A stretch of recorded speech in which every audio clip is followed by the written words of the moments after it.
2월 21일 오후 찬양 예배를 하나님 앞에 드리겠습니다.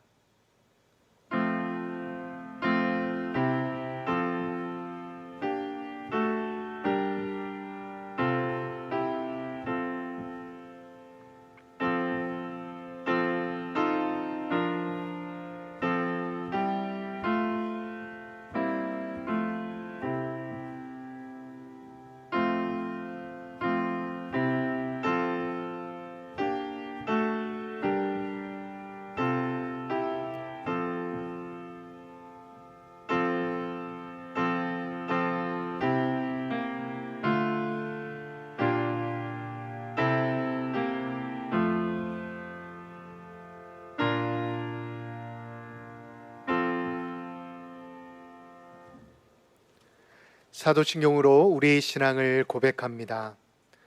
나는 전능하신 아버지 하나님 천지의 창조주를 믿습니다. 나는 그의 유일하신 아들 우리 주 예수 그리스도를 믿습니다. 그는 성령으로 잉태되어 동정녀 마리아에게서 나시고 본디오 빌라도에게 고난을 받아 십자가에 못 박혀 죽으시고 장사된 지 사흘 만에 죽은 자 가운데서 다시 살아나셨으며 하늘에 오르시어 전능하신 아버지 하나님 우편에 앉아 계시다가 거기로부터 살아있는 자와 죽은 자를 심판하러 오십니다.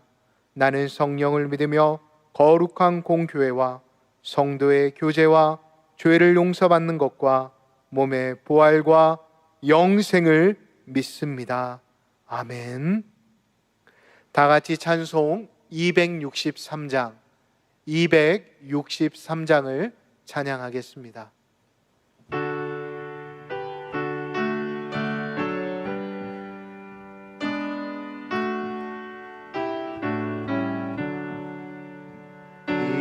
세상 엄하고 나 비록 약하나 늘 기도 힘쓰면 긴 권능 얻겠네.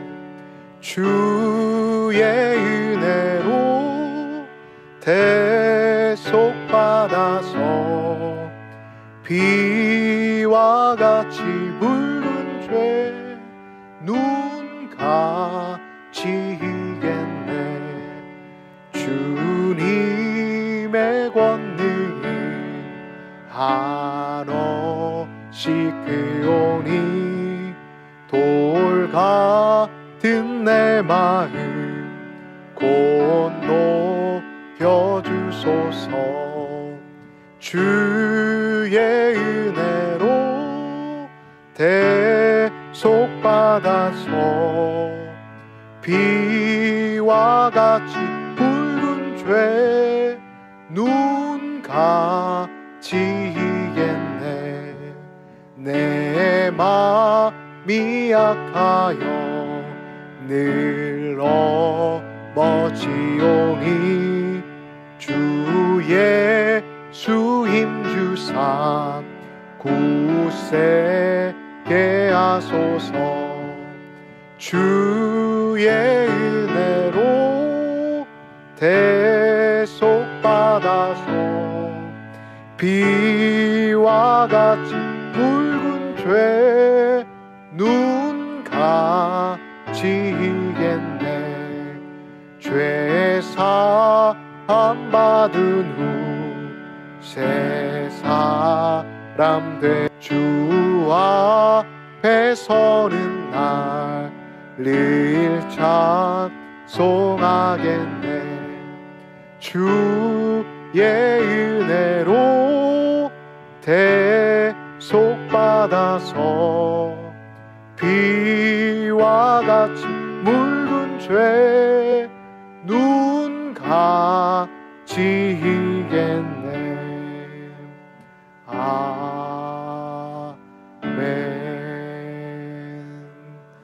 아멘.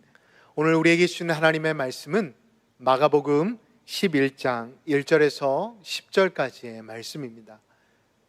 마가복음 11장 1절에서 10절까지의 말씀입니다.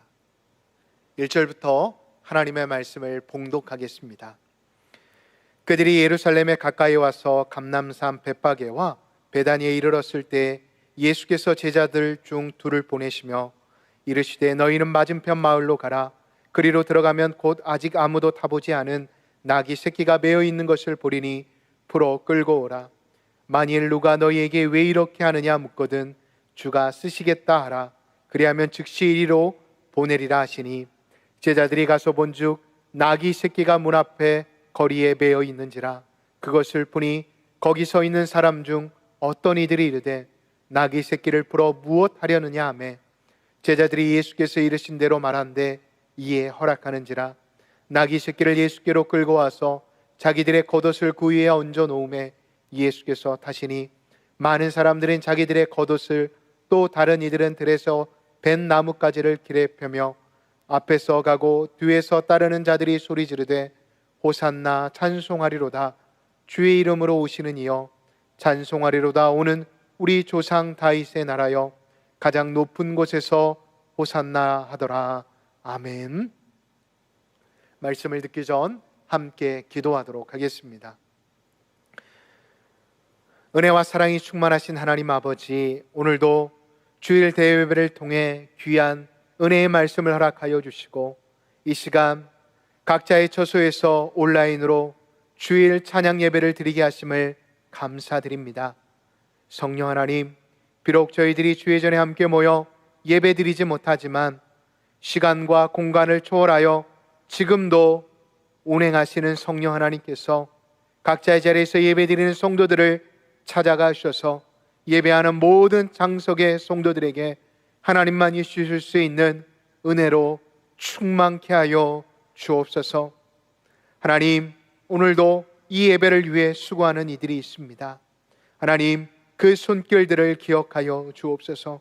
방송실에서 반주로 수고하는 이들을 기억하여 주시고 그들에게 주신 달란트와 시간들임이 하늘의 생명책에 기록되게 하여 주옵소서. 이제 말씀을 듣습니다. 주님, 전하는 자와 듣는 자에게 은혜 허락하여 주실 줄 믿으며 언제나 우리의 예배 가운데 함께 하시는 예수님의 이름으로 기도합니다. 아멘. 아프리카 선교사였던 슈바이처 박사가 이제 선교의 모든 사역들을 마치고 그의 고향으로 돌아오게 되었습니다. 그 소식을 들은 마을 사람들과 많은 독일 사람들이 슈바이처 박사를 환영하기 위해 그의 고향역으로 모여들기 시작하였습니다. 의뢰 많은 사람들은 이 슈바이처 박사가 1등석 기차를 타고 올 줄 알고 1등석 플랫폼 앞에 서 있게 되었습니다. 이윽고 기차가 도착하고 1등석에 타고 있었던 사람들이 내리기 시작하였습니다. 내릴 때가 되었는데도 내리지 않는 선교사님의 모습이 보이지 않자 사람들은 의아해하였습니다. 그때 한 사람이 소리칩니다. 선교사님이 내리신다. 사람들은 그 소리가 들리는 곳을 향해 바라보았습니다. 그곳은 3등석 칸에서 나는 소리였습니다. 많은 인파들은 그곳을 향해 달려갔습니다. 이윽고 선교사님이 3등석 칸에서 내리시게 되었습니다. 3등석 칸에서 내리시는 선교사님을 향해 한 사람이 물어보았습니다. 아니, 왜 선교사님 1등석을 타지 않으시고 3등석을 타셨습니까? 그러자 선교사님이 이렇게 말씀하시는 것이었습니다. 4등석이 없어서 3등석을 타고 오게 되었습니다. 너무나도 초연한 모습이었습니다. 오늘 본문을 살펴보면 이렇게 초연한 모습을 하고 계신 한 분이 등장합니다.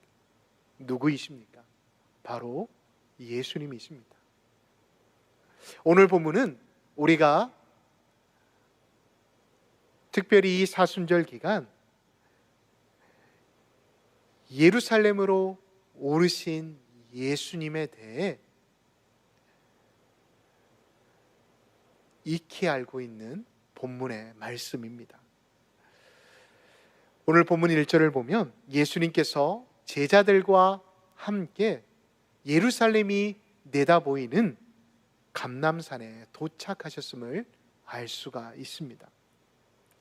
이제 곧 당도하게 되실 예루살렘은 어떠한 곳입니까? 이 예루살렘은 죽으심의 자리입니다.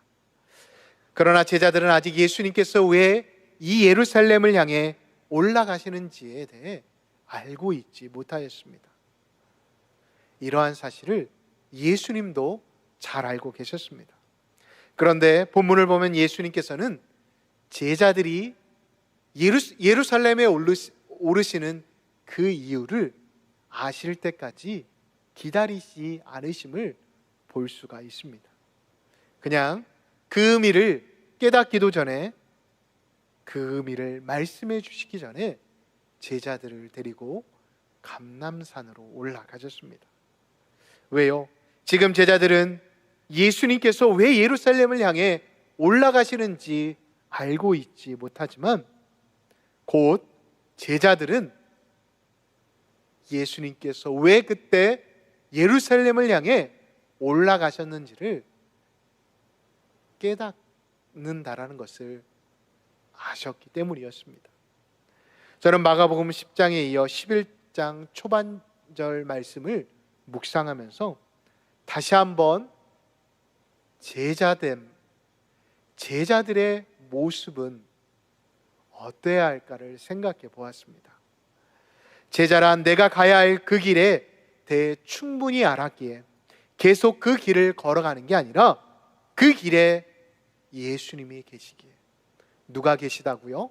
예수님이 계시기에, 다시 말해 예수님께서 그 길을 가셨기에 그 길을 갈 뿐만 아니라 그 길에 서 있어야 하는 자들임을 깨닫게 되었습니다.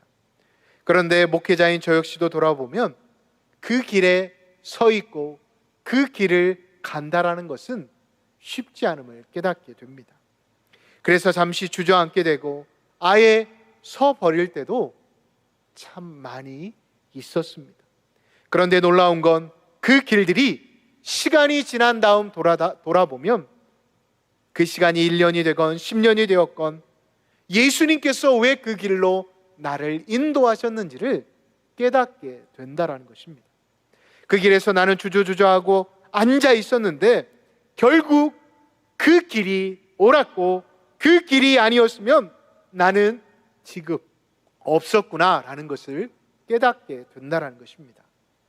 이 말씀을 듣고 계시는 성도님들도 잠시 여러분들의 삶을 점검해 보시기 바랍니다. 오늘 하루를 사시면서 무엇이 성도님들의 자존심을 짓누르며 성도님들을 엄청나게 힘들게 하셨습니까? 그래서 스스로를 갈등하게 하고 어떻게 해보고 싶은 상황들이 있지 않으셨습니까? 그때를 잠시 눈을 감고 묵상해 보시기 바랍니다. 그때 무엇이 여러분들의 마음에 왕노릇하고 있으셨습니까?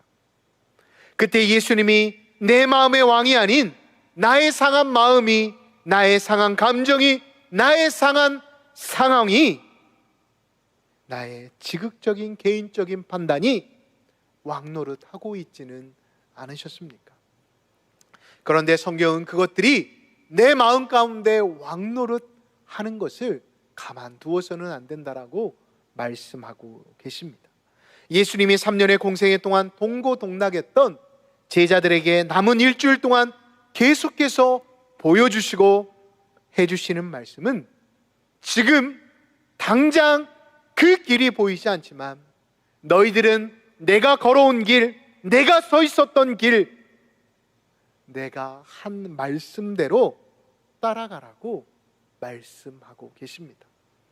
그 정확한 증거 중 하나가 오늘 본문에 기록이 되어 있습니다. 여러분 1절을 한번 눈으로 한번 훑어보시기 바랍니다. 1절을 보면 예수님께서 제자 둘을 부르시고 계십니다. 그리고 뭐라고 말씀하십니까? 2절을 보면 가라고 하십니다. 어디로 가라고 하십니까? 맞은편 마을로 건너가라고 하십니다. 그리고 이어서 예수님은 말씀하십니다. 나귀와 나귀 새끼가 있는데 풀어서 끌고 오라고 말씀하십니다. 그리고 3절을 눈으로 다시 한번 보십시오. 제자 둘의 마음을 읽으셨는지 모르지만 제자들이 물어보기 전에 예수님은 이렇게 말씀하십니다. 누가 묻거든 누가 쓰실 거라고 말하라고 말씀하십니까? 주가 쓰시겠다라고 말하라고 하십니다. 여기서 질문해 보겠습니다. 성도님들이 제자 둘이라고 하신다라고 한다면 이러한 상황 가운데 어떻게 생각하고 또한 행동하시겠습니까? 여러분들이라면 예수님의 이 말씀이 지금 납득이 되십니까? 가라고 한다라고 해서 여러분들의 발걸음이 정말 떼어지십니까? 다시 이 상황을 설명해 드리겠습니다. 예수님께서 여러분들을 부르셨습니다. 그때 여러분들에게 몇 가지의 명령이 주어졌습니다. 첫 번째로 맞은편으로 가라. 그리고 그 마을로 들어가서 나귀 새끼 2마리를 끌고 오라. 그리고 누가 그것에 대해 말하면 주가 쓰시겠다라고 말하라 라고 한다라고 한다면 여러분들은 그 예수님의 말씀에 순종하시겠습니까? 여러분, 이성적 판단, 논리적으로 이게 가당키나 하는 말씀입니까? 다시 한번 질문해 드리겠습니다. 여러분들이 제자들이라고 한다면 그 말씀에 순종하시겠습니까? 여러분, 4절을 보겠습니다. 뭐라고 시작합니까? 제자들이 본즉 나귀 새끼가 문 앞 거리에 매어 있는지라 라고 기록이 되어 있습니다. 한 절을 보았는데 이 행동은 제자들이 스스로 판단해서 행동한 게 아닙니다. 그들이 계획한 게 아니라는 것입니다. 그런데 어떻게 행동하니? 말씀대로 행동하니 제자들의 현실 가운데 무엇이 이루어지고 있습니까? 말씀이 이루어지고 있음을 그들의 눈으로 묵도하게 된다라는 것입니다. 예수님이 말씀하신 것들이 하나하나 이루어지고 있음을 제자들뿐만 아니라 2000년 후의 독자인 저와 성도님들에게도 말씀하고 계십니다. 물론 이러한 제자들의 행동의 모습은 보기에 따라서 엉뚱해 보이기도 하고 정말 무례한 행동으로 보일 수도 있을 것입니다. 그런데 보냄을 받아 심부름을 하는 이 제자 둘을 생각해 보십시오. 그들 마음 가운데는 어떤 마음이 생겼을까요? 아, 예수님의 말씀을 듣고 행하니까 이루어지는구나. 어떻게요? 말씀을 듣고 행하니 예수님이 준비하셨구나, 예수님이 이루셨구나 라는 것을 깨닫게 되었다는 것입니다. 또한 이 두 제자들이 이 상황을 통해 알게 된 두 가지의 사실은 무엇이었을까요? 바로 제가 금방 허두에도 말씀드린 것처럼 듣고 행함이라는 이 두 단어를 깨닫게 되었지 않았을까 생각할 수가 있습니다. 여러분, 우리의 신앙생활도 마찬가지입니다. 듣지 않으면 어떻게 될까요? 듣지 않고 행하는 것은 때론 그게 이성적이다, 그게 논리적이다 라고 말할 수 있겠지만 자세히 들여다보면 그것들은 내 뜻, 내 욕망을 실현하고 싶은 나의 중심적인 판단, 생각일 때가 많다라는 것입니다. 여러분, 우리가 기도할 때를 돌아보십시오. 결국은 하나님께로부터 듣기보다 내가 먼저 결론을 내놓고 하나님이 그 기도를 들어주십사 라고 우리는 부탁만 하고 있지는 않으십니까? 물론 그 기도가 이루어질 수도 있습니다. 응답될 수도 있습니다. 그러나 결국은 내 뜻, 내 계획은 초라해져 있음을 우리는 결국에는 발견하게 된다는 것입니다. 다시 말씀으로 돌아갑니다. 말씀을 듣고 따르니 어떻게 되었습니까? 6절을 눈으로 한번 보십시오. 결과가 이루어지는 것입니다. 이것을 통해 저는 듣고 행함, 듣고 따름이 얼마나 중요한지를 깨닫게 되었습니다. 여러분, 이렇게 듣고 행함이란 하나님의 하나님의 나라를 이루어가는 가장 중요한 기초임을 잊지 마시기 바랍니다. 그런데 이 들음과 따름을 통해 기적을 경험하는 것, 이것도 중요합니다. 그런데 더 중요한 것은 우리가 왜 하나님께서 그렇게 하라고 하셨는지를 기억하는 것. 왜 하나님께서 이때 나에게 이러한 일들을, 이러한 은혜들을 허락하셨는지를 묵상하는 것, 그것도 중요하다는 것입니다. 2000년대 초반에만 해도 많은 신앙인들이 방언을 특별한 것으로 생각해서 기도원이나 개인의 기도의 시간을 받으려고 정말 많은 노력을 하였습니다. 왜였을까요? 다는 아니시겠지만 방언할 줄 아는 사람이라는 자부심을 드러내고 싶어서도 한 이유가 되었습니다. 특별한 은사를 통해 자신이 더 다른 이보다 하나님께로부터 더 많은 사랑을 받고 있다라는 것을 방언을 통해 드러내고 싶어서, 또 한편으로는 다른 사람도 하는데 나도 해야 하지 않을까라는 그런 조바심으로 말입니다. 다시 말해 하나님께서 왜 그에게 방언을 주셨는지를 생각해 보기보다 내 자존감, 내 안의 안정감을 위해 그 방언을 받기 위해 노력했다라는 것입니다. 그런데 그렇게 되면 어떻게 될까요? 방언을 진짜로 주신 그 의미가 퇴색되어진다는 것입니다. 그래서 우리는 우리의 삶의 자리 가운데 우리의 무언가가 이루어졌느냐? 그것보다 더 중요한 것은 그 은혜를 주신, 그리고 그 은혜를 주시지 않은 목적이 무엇인지를 깨닫는 것, 그것이 중요하다는 것입니다. 보십시오. 어미 나귀와 새끼 나귀를 끌어오라고 하신 목적이 무엇이었습니까? 4절과 5절을 다시 한번 눈으로 보십시오. 선지자의 말씀을 이루기 위함이었습니다.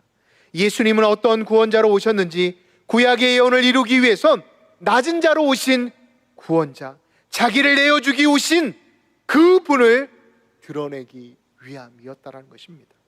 여러분, 그런데 한번 이 부분을 눈을 감고 상상해 보시기 바랍니다. 한번 그려 보십시오. 눈으로 한번 그려보시단 말입니다. 왕의 행차를 말입니다. 보통 왕의 행차는 멋진 옷을 입은 왕이 늘씬하고 윤기나는 털을 가진 말을 타고 훈련되어진 호위병과 또한 그 왕의 행차를 알리는 군악대의 빵빠레 소리와 함께 왕이 앞을 향해 나아갑니다. 그런데 지금 본문에 기록되어 있는 왕의 행차를 생각해 보십시오. 전혀 훈련되지 않은 군중들이 오합지졸로 모여 있습니다. 그리고 여기저기서 소리치기 시작합니다. 그리고 그 군중들이 입었던 너덜너덜한 옷을 길에 깔기 시작합니다. 그리고 나뭇가지를 꺾어 그 나뭇가지를 깔기 시작합니다. 그리고 그 위로 훈련되지 않은 나귀 한 마리가 왕이라고 하는 한 분을 질질 끌고 갑니다. 여러분, 나귀 위에 타신 예수님을 생각해 보십시오. 아마 나귀가 그렇게 말처럼 크지 않기 때문에 발이 땅에 닿으셨을 것입니다.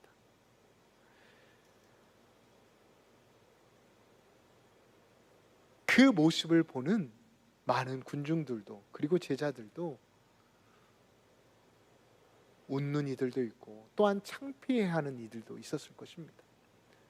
그리고 그 모습을 본 종교 지도자들이나 예루살렘의 리더들은 웃음을 참지 못했을 것입니다.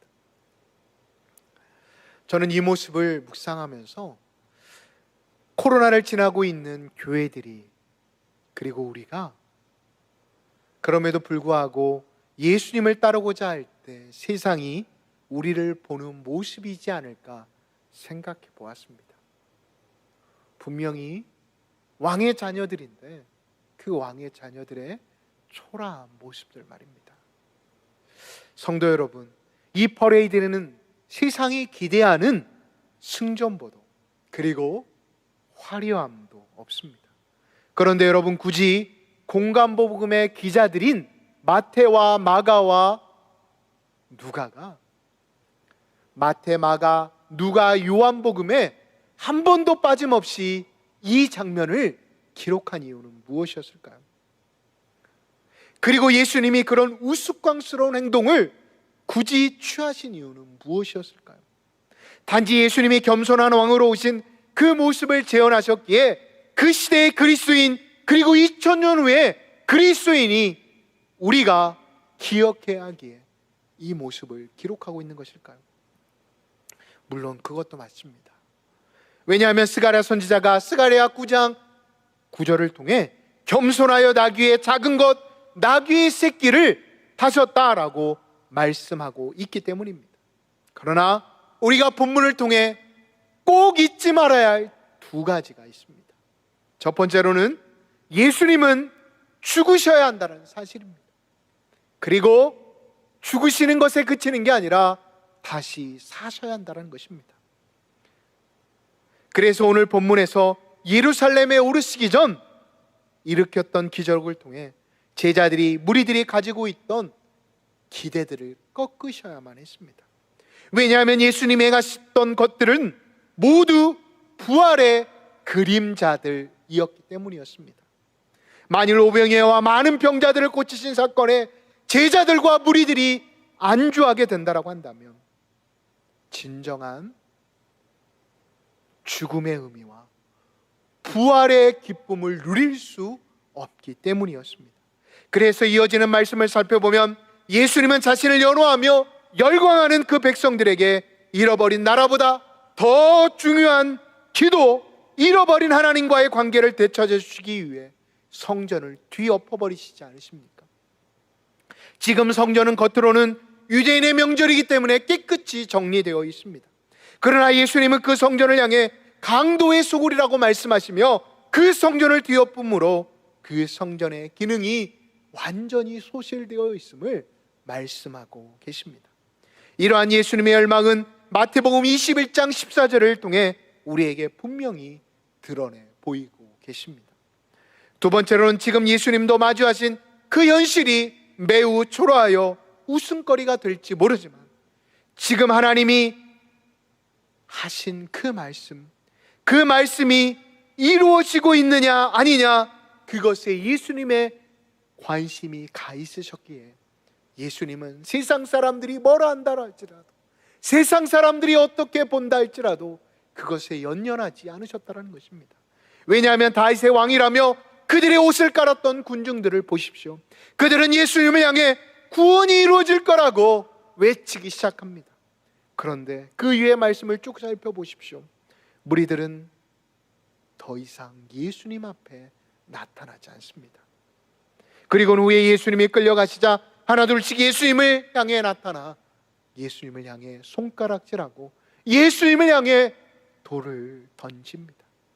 그리고 예수님을 향해 십자가에 못 박히라고, 십자가에 못 박으라고 외칩니다. 왜요? 첫 번째에도 말씀드린 것처럼 그들이 꿈꾸는 세상의 왕, 그 세상의 왕이 그들이 외쳤던 다윗의 자손 예수가 아니었기 때문이었습니다. 그들의 눈에 보이는 그 예수는 한낱 초라한 나사렛 예수에 불과해 보였기 때문이었습니다. 동일 본문인 마태복음 21장 10절 이후에 보면 무리들이 흩어져 무엇이라고 말하고 있습니까? 예수님 앞에서는 금방 말씀드린 것처럼 다윗의 자손이라고 외치는데 그들의 삶으로 돌아가서는 나사렛 예수라고 말하고 있습니다. 왜요? 우리 인간은 자신이 처한 입장이나 자기가 어떤 자리에 있느냐에 따라 자기의 갈망이, 자신들의 기대가 반영되어 있는 예수님에 대한 그림, 환상을 가지고 있기 때문입니다. 여러분, 한번 여러분들의 자녀들에게도 물어보십시오. 너는 예수님에 대해 어떻게 생각하고 있니? 그렇다면 분명 다들 각자 다른 예수님의 모습에 대해 이야기할 것입니다. 그래서 자기의 기대하는 바로 예수님을 바라보면 예수님을 제대로 보지 못하는 것입니다. 그런데 문제는 보는 것에, 보이는 것에 그쳐야만 하는데, 이상하게도 못 보는데도 그에 따른 잘못된 선입견들이 생겨난다는 것입니다. 그래서 그 선입견으로 예수님을 바라보기 시작한다는 것입니다. 보십시오. 왜 교회들이 깨지고 왜 교회 안에서 분란이 일어납니까? 이러한 모습은 교회 리더인 목사나 장로님들의 책임들도 있습니다. 그러나 또한 말씀을 떠나 있는, 말씀을 듣는 데 있어 나의 기준, 나의 선입견을 가지고 바라보는, 듣게 되는 우리 모든 성도들에게도 있다는 것을 우리는 잊지 말아야 합니다. 여러분, 왜 바리새인들이 비판을 받습니까? 그들만큼 말씀을 잘 지킨 사람들이 어디 있습니까? 그런데 왜 그들이 예수님으로부터 화 있을진저라고 저주를 받습니까? 그 이유는 그들 스스로 말씀을 지키곤 난 다 됐어, 내가 알고 있는 것으로 충분해 라고 생각하며 그 틀로 자신과 다른 이들을 바라보며 그들을 정죄했기 때문이었습니다. 저는 사순절이 시작되는 첫 번째 주일 이후에 다시 한번 오늘의 말씀을 통해 저와 우리 모든 장속의 성도들이 말씀 앞에 다시 서기를 소망합니다. 물론 이성적 판단 중요합니다. 논리적인 것 중요합니다. 이성적 판단만 믿을 수 있다라고 생각하는 것, 그렇다라고 한다면 이성적 판단은 무엇입니까? 어떠한 기록과 자료, 그리고 우리 눈과 귀를 통해 판단되어지는 것은 도대체 무엇이란 말입니까? 보십시오. 우리의 기록과 자료, 그리고 인지적인 것들 가운데 잘못 보고 잘못 들은 것들이 얼마나 많이 있습니까? 그러나 우리 그리스도인들만큼은 적어도 우리의 최종적 기준으로 무엇을 삼고 있느냐, 그것을 점검해 봐야 하지 않을까요?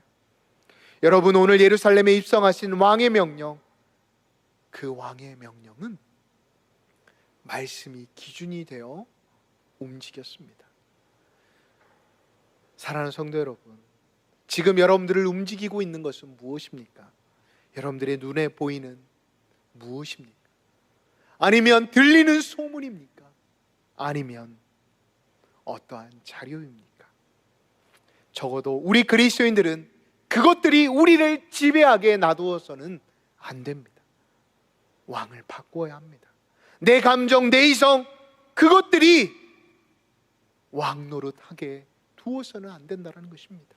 보십시오. 오늘 본문 10절에 예수님을 다윗의 자손이라고 부르면서 호산나 찬송하는 이들도 그 외침이 결국은 허두에도 말씀드린 것처럼 자신의 열망을 반영하고 있기에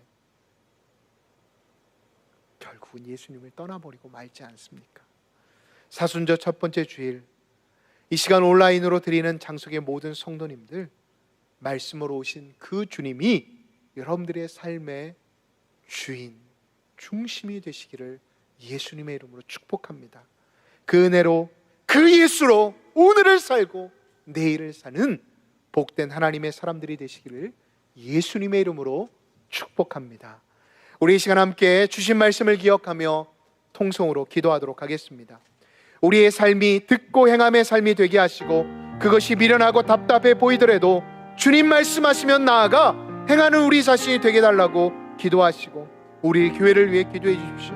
우리 교회 예배가 어서 회복되게 하시어 이 예배의 자리에 온 성도들이 함께 모여 예배 드리게 해달라고 기도하시고, 정빙 막바지에 있는 모든 절차가 은혜 가운데 우리 성도들이 기도하며 기다릴 수 있게 해달라고 기도하시고, 원로 목사님의 영육의 강건함을 위해 우리 시간 주의 1차 하신 다음 다 같이 각자의 자리에서 함께 기도하도록 하겠습니다. 주여, 은혜와 사랑이 충만하신 하나님 아버지 감사합니다. 하나님, 이 시간 우리의 삶의 자리를 다시 한번 이 사순절 첫 번째 주일을 통해 점검합니다.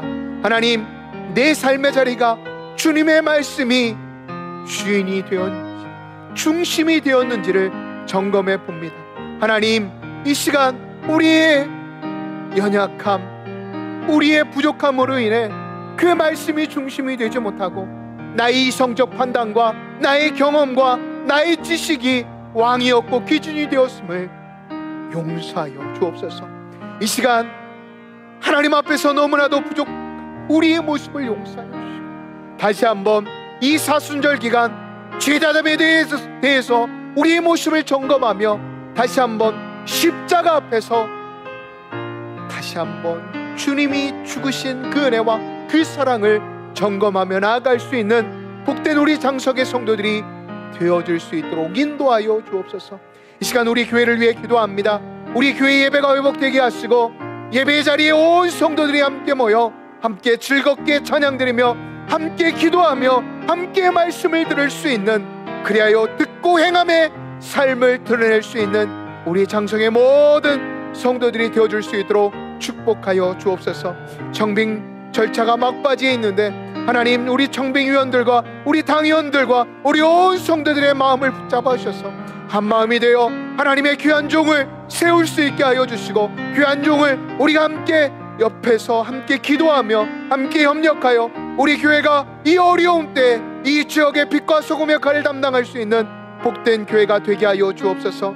또 우리 올로 목사님 더욱더 영육의 건강함을 허락하여 주시고, 항암 치료 가운데 있는데 피곤치 않게 하시고 지치지 않게 하여 주시고, 하나님께 주신 건강으로 주의 말씀을 전하시기에 부족함이 없도록 인도하여 주옵소서. 이 모든 기도 예수님의 이름으로 간절히 기도하옵나이다. 아멘.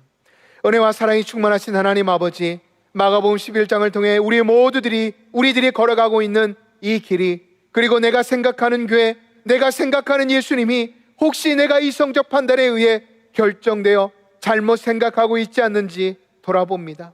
사순절 첫 번째 주간부터라도 주신 말씀을 듣고 그대로 행하는 자들, 제자된 삶을 살아갈 수 있는 저희들이 되게 인도하여 주옵소서. 그래야 보이는 것에 우리의 마음을 빼앗기며 살아가는 자들이 아니라, 그리고 이루어지지 않는 그 무엇에 실망하는 자들이 아닌 죽으면 사는 부활의 참 기쁨을 하루하루 누리며 살아가는 저희 모든 장석의 성도들이 되게 하여 주옵소서.